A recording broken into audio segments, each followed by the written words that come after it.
Catch a glimpse of the green revolution that is sweeping the city as the Los Angeles Zoo premieres Lair, its new habitat for lizards and reptiles.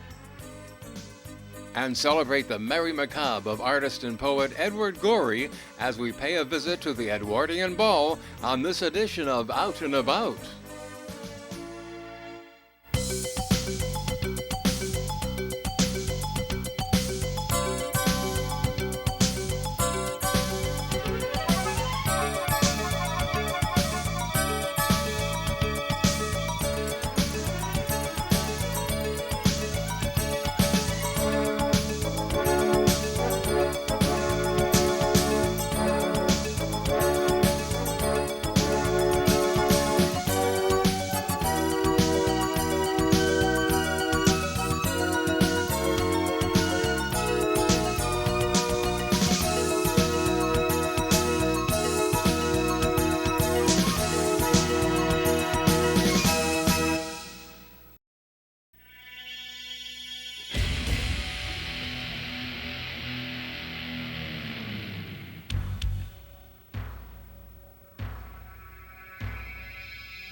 We have 60 species plus, a lot of mixed exhibits. So we have a fish exhibit that also has turtles, and we have an interesting Australian lungfish. We've got things like green mambas.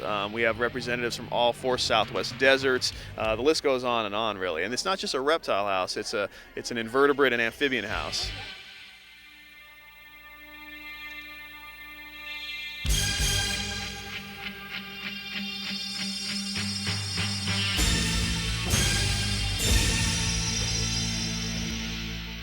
Well, yeah, this lair consists of 2 buildings and an outdoor courtyard that has a number of species and exhibits, and then a crocodile pool. What does a curator of reptiles do? My main job is to manage a collection of amphibians, reptiles, and invertebrates. So when you see animals here, we go through a process. We discuss why we should bring them in, what impact it'll have on conservation, what impact it'll have on the public, etc. So all of those things are critically thought about before they come in, and that's my job.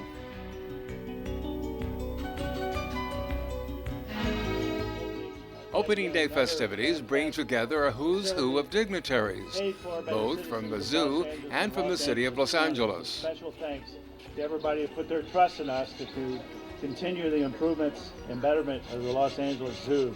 And all the people of the great city, I hereby dedicate this exhibit. All right, hey guys, come here. After the symbolic ribbon-cutting ceremony, visitors are ushered inside for their very first look at the state-of-the-art facilities. The name Lair stands for living amphibians, invertebrates, and reptiles, and is merely the latest example of some of the additions and improvements that the zoo has made to augment its collections while enhancing the visitor experience. It's a great zoo, and I've been here about 9 years, and we've spent that time restoring the zoo. It was built in the mid-'60s, and it's at the end of its life in some areas, so we're going through and renovating and adding things like the Lair today that we're opening for the public. Yeah, we were here for so many of those transitions, and it's so impressive, and people, not everyone realizes how grand it is now. Oh yeah, it's absolutely fabulous, and we're really trying to share with people not only the animals, but how they live and in context with their natural environments. We think that's more interpretive and obviously more educational.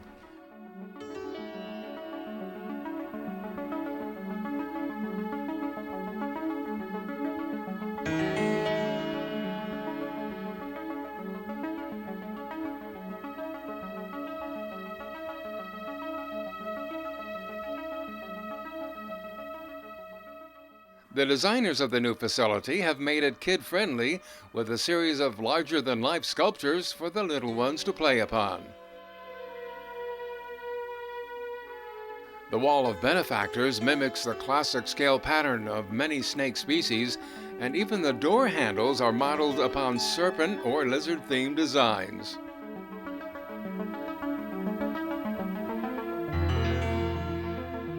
Outside there is a pond which is the home of the fall scarials. the largest species in the exhibit. This freshwater crocodile species is native to the country of Malaysia, and the 2 specimens that make their home here are popular with the visitors. A second building, known as the Desert Lair, is home to the reptiles and invertebrates of the hot, dry deserts that make up so much of Southern California and the West.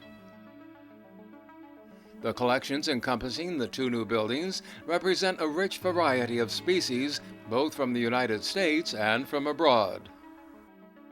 Well, it seems to me you must have a couple of favorites you'd like to tell us about. I think one of the stars of this building and one of my favorites are the Chinese giant salamanders. With the amphibian crisis and the extinction that's going on, they're a great kind of a representative of that group, and they happen to be the largest amphibian in the world. There's only 4 specimens currently in the United States on display at any zoo, and 2 of them are here at LA Zoo in the Lair. Where on earth did you pick up these creatures? We get animals for a number of ways, primarily with other zoos. We trade. We have programs that we are partners with folks in the field. We do a lot of work with Mexican universities and Mexican zoos where we have studied West Mexican reptiles specifically, so a lot of Baja and West Mexican coast reptiles are represented in this collection, and that's kind of unique because a lot of those you won't see anyplace else. We have giant horned lizards, which are from Colima and Michoacan, Mexico, and those are the only other animals on exhibit are animals that we bred here originally from the adults that you can see. Involved with this project and all of this, what would be a typical day for you? Like feeding the animals, maybe? Yeah, my typical day, I have a whole crew that does the feeding and cleaning and maintenance. I would come down to the building in the morning and look over the exhibits, make sure that everybody's looking good. I might make recommendations on breeding or pairing up certain animals, or we might be planning for a birth. We may be moving egg masses of endangered yellow-leg frogs to prepare them for release back in the wild. I mean, the cool thing about my job is that there really is no average day. Everything's different, and we're always preparing for more breeding or field work or exhibit. Well, in this case, this layer has absorbed most of my time, but just getting them on display and looking good. How did the concept of having such a layer come about?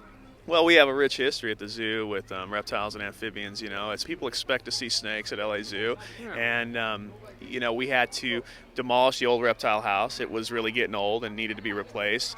And we built our elephant habitat over the old footprint of that reptile house. So in the meantime, we took our collection and we put it in an off-display area where we concentrated on breeding and the reproduction of the endangered species that we have and concentrated on that while we started to design this new layer facility. And that's been going on for several years, obviously. How long have you been working on this project? I've been working on this project for 9 years. I've been in the zoo 18 years, and I worked at the old reptile house, and I can't tell you how excited I am to finally have this new display. Yeah, you've seen a lot of things come and go with the zoo, haven't you? Yeah, I have. I mean, in 18 years, this zoo's changed completely. We are now, one of the finest zoos in the country. In my opinion, the finest. Well, it's a biased opinion, but this is a gorgeous place, and we've really done the animals right here.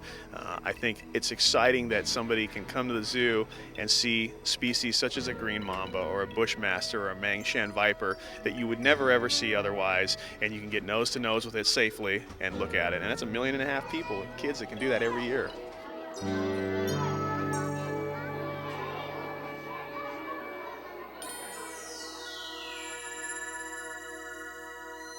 The new lair is the latest in a string of improvements to the Los Angeles Zoo, which boasts over 1,100 animals in a collection encompassing 250 different species.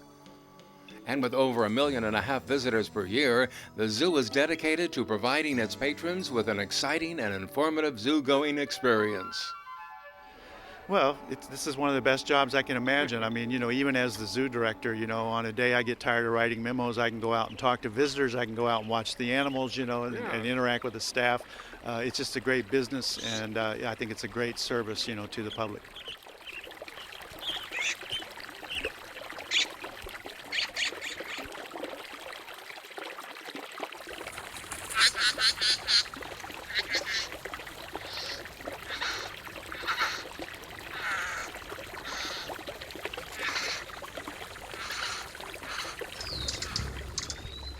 To experience this exciting new addition to a great institution, slither on over to Lair, the Living Amphibians, Invertebrates, and Reptiles exhibit, now open to the public at the Los Angeles Zoo and Botanical Gardens in Griffith Park, California.